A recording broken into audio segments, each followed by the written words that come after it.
Hello everyone, welcome back. Today we're going to be talking about this 45 grain frangible ammunition from Defender.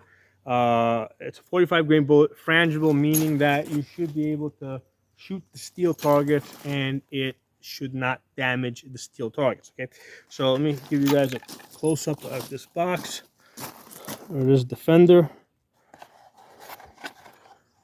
Okay, and it says right there 45 grain frangible. Okay, it's a 50 round box. A friend of mine brought this over a few weeks ago. Let me show you the bullet. The bullet's kind of interesting. It has a very interesting head. There, it doesn't get in focus. So that's got a very interesting head. It's a little bit different from what you normally expect. So 45 grains. So a friend of mine brought this over a few weeks ago, probably a couple of months ago at this point. And the idea was it's 45 grain frangible. We were gonna shoot my steel targets because it wouldn't do damage to my beautiful expensive steel targets, which I normally shoot with 9mm ARs, 9mm pistols. But I said, you know what? Wait a second. Before we shoot my steel targets, let me test it out. Let me pull out some rims and let me see what it does to the rims. Because normally when I shoot these rims with 9mm ARs, the 9mm basically barely scratches the rims. Okay, when I shoot them at the steel targets, they usually break up on impact. Same deal with the rims; they usually break up on impact with the hard steel. So I said, let's test it out on this rim, and these are the holes from a few weeks ago, and you can see how it's clearly penetrating the steel rim. In fact, it's penetrating, and look at the impacts on the backside. So even after it goes through this steel, still has enough energy to do significant damage. It didn't quite come out the other end, but it hit it really hard. So the rusty holes are from a couple of months ago. The new ones that you see here are ones that I did today. Now, if you notice over here, it didn't penetrate, but that's because the rim is basically doubled up on that side. So it was actually kind of frustrating because I kept hitting the part where the metal was doubled up, and then basically I said, okay, let me focus on, finally I managed to get a hit over here, and you can see when it hits the single layer of steel, it goes right through it, comes out the back. Needless to say, after I saw what it did to the steel rim, I said, there's no way you're shooting this shit at my steel targets where, we can shoot 223 at my steel rims down there, which are cheap, easy to replace, and we can shoot 9mm at my expensive targets over here. So I actually did a video on that a couple of weeks ago. So I said, today I wanted to do an accuracy test. Now, before I go forward to the accuracy test, let me say this. All right, you can look at the damage that's doing here, coming through, going through the other side, impacting the back. A lot of people like using frangible 223 because they think that it is less prone to over penetrating, and there's not going to be a significant difference between the 45 grain and the 55 grain. Okay, now granted that with the 55 grains, and I've tested this out, when they go through multiple barriers, they tend to break up.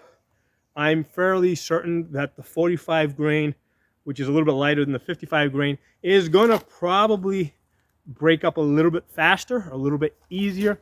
But that said, you cannot depend on that, okay? You cannot depend on the fact that this box is marketed as frangible, okay? You cannot depend on that to not go through multiple walls, okay? So assume that it's going to do the same thing that a 55 grain does. Now, 55 grain, it does penetrate less than 9mm, right, which is why I generally recommend, 5.56 ARs for home defense as opposed to 9mm, because basically the 115 grain bullets are, basically almost twice as heavy, more mass. It tends to hold together, whereas the 55 grain and the 45 grain are going to start breaking up apart. But like I said, you cannot depend on this. what you have to depend on is just knowing what's beyond your target. Okay, so like in my home defense type of situation, I want to be at the top of my staircase, you know, shooting down towards the basement, get all my guys in the tight corridor. And in fact, in that instance, I want the over penetration. I want my bullets to go through multiple bad guys and end up in my basement. Okay, so that's something that you can depend on. Don't depend on the fact that this is marketed as frangible, because as you can see, it penetrates steel and then some. Still has enough energy to hit the backside of that and still leave a nice mark. Okay, so anyway, what I wanted to do today is I wanted to do an accuracy test. I wanted to say, okay, great, how accurate is this stuff? First thing that kind of surprised me is I did expect the lighter bullet to have a little bit more of a lift, and basically like this gun over here. I basically had zeroed it in at 50 yards with a, I'm sorry, at 50 yards with a 77 grain bullet. So with the 45 grain bullet, I expected more. At 100 yards, I expected more of a lift. I expected it to impact a little bit higher over there, and it's actually impacting at the same line or lower. Okay, so I think that part of that might be because they're trying to make this stuff frangible. It might be running at a slightly lower speed. I didn't run this through a chronograph, but it's quoted at 2965 feet per second. Based on the impacts that I'm seeing on the rifle, that I know is, I know where the rifle's supposed to impact at 100 yards, which normally with a 77 grain, this should be impacting basically a little bit higher, like up here, about 2 inches high. It's impacting either on the bullseye or a little bit lower. So the point is that I'm not getting the rise that I expected with the lighter bullet. It probably because it's running a little bit slower. Okay. So now, interesting thing. Despite the fact that it seems to be running a little bit slower, I had no failures to lock back. Okay? Because sometimes with the lighter bullets, there's less recoil. Sometimes the gun does not lock back. I did not experience any of that with any of these guns. What I was doing is I was loading the magazines 3 rounds at a time, because I was doing 3-shot groups, and in none of those instances did it fail to lock back after the 3rd and final round. So that's good. I mean, it will lock the gun back. Lock the gun back just fine. Okay, so let's get on with the accuracy. I tested it in 3 rifles. Now the interesting thing is with the 45 grain, supposedly this is ideally supposed to be shot out of a rifle, an AR rifle, that has a 1 in 9 twist. Okay, and I didn't have a 1 in 9 twist barrel, rifle with a 1 in 9 twist. I thought I had one. In fact, I was sure I had one, but I'm guessing that it is the one. That 1 in 9 was probably one of the rifles that I shot out, and I sent it out for a warranty replacement. And apparently, when it came back with a 1 in 8 twist. Okay, so now that said, as you guys know, I have many ARs, and I couldn't find any of them that had a 1 in 9 twist. So the chances are that if I don't have ARs that have a 1 in 9 twist, you probably don't have ARs that are a 1 in 9 twist. It doesn't seem to be a common thing, because obviously, because if it was a common thing, then just by random chance, some of my rifles would have been a 1 in 9. Usually when I'm ordering ARs, I really don't pay attention to the twist rate, okay, to be honest. So just randomly buying these rifles, you would have thought that I would have had 1 in 9 twist. It doesn't seem to be a common thing. Now, so all my AR rifles are either a 1 in 7 or a 1 in 8. And normally when I shoot them, I really don't even pay that much attention. So I've got 2 here on the end. One's a Palmetto 223 Wild. The other one's a Ruger MPR 5.56. Both of them, they're both 18-inch barrels. They both have hit a half-inch at 100 yards on multiple occasions, right? So they're half MOA rifles, and one's a 1 in 7 and twist, and one's a 1 in 8 twist. And I really haven't seen a difference, regardless whether I'm shooting 55 grain bullets or 65 grain bullets or 77 grain bullets. I haven't seen a significant difference. The greatest accuracy I have had was in shooting 77 grain bullets out of each of them, regardless of whether it's a 1 in 7 twist or a 1 in 8 twist. Okay, so that said, right, the reason why I'm saying that, even though this 45 grain, even though they tell you that ideally it would match up best to a 1 in 9 twist, I don't think it's that big of a deal. I think that the twist rates are a little bit overrated. Whatever you have should shoot it just fine. Okay. Now, to prove that, actually, just the way it worked out, one of the most accurate group that I had was out of the Palmetto 223 Wild, which had the 1 in 7 twist, and that managed to get an 1.5-inch group. Okay, 3-shot group there, 1.5 inches. So that was the 1 in 7. So you would think that, since ideally it's supposed to be a 1 in 9 twist, you would think that the one in, because one of these, the Palmetto 223 Wild, which is that one, that's the 1 in 7. The other two are 1 in 8s, right, which is closer to the 1 in 9.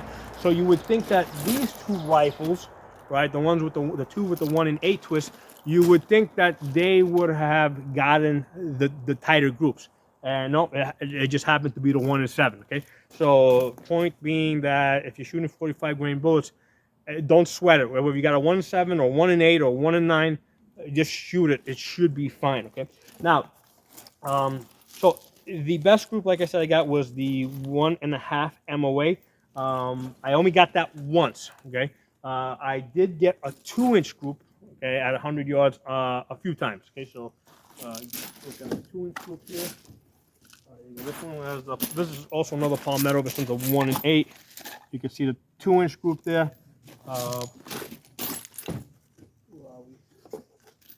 Here you go. Here's another one. Looking at the holes without the circle. That's another 2-inch group. So I hit the 2-inch group a number of times, and then a couple of times I ended up with like 3-inch groups, like the one with the circle over here. 3 inches. So I did hit a 3-inch group a couple of times. I'm pretty sure that my accuracy wasn't that far off. So because I know like normally if I'm shooting, I keep my dot or my arrow or whatever happens on it, and when I shoot, it's boom, boom, boom. I can tell if I pull the shot. I don't recall pulling the shots, okay, when I took them. So I found it a little strange that it opened up to 3 inches.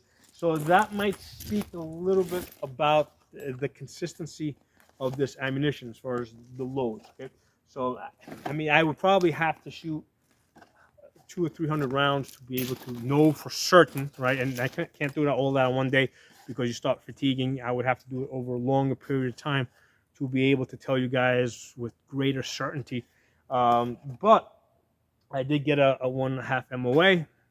I hit the 2 inches, 2 MOA a number of times. So I'm going to call this 2 MOA since I hit 2 inches at 100 yards quite a few times with this. Okay, so that's what I think you can expect as far as the accuracy of this Defender 223 Frangible. 2 MOA groups from 2 inches at 100 yards. Okay, and like I said earlier, don't depend on this to not over penetrate just because it says Frangible.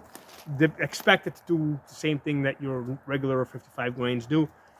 If you have steel targets and you don't want to see them damaged, don't shoot it with this stuff. Okay, I mean this Frangible stuff. I mean, I think it's just full metal jacket. That's all it is. It's just lead on the inside. I don't think they use a softer material or anything like that. So it's just lead. It's just You know, there's just 10 grains less. Instead of it being 55 grains, it's 45 grains.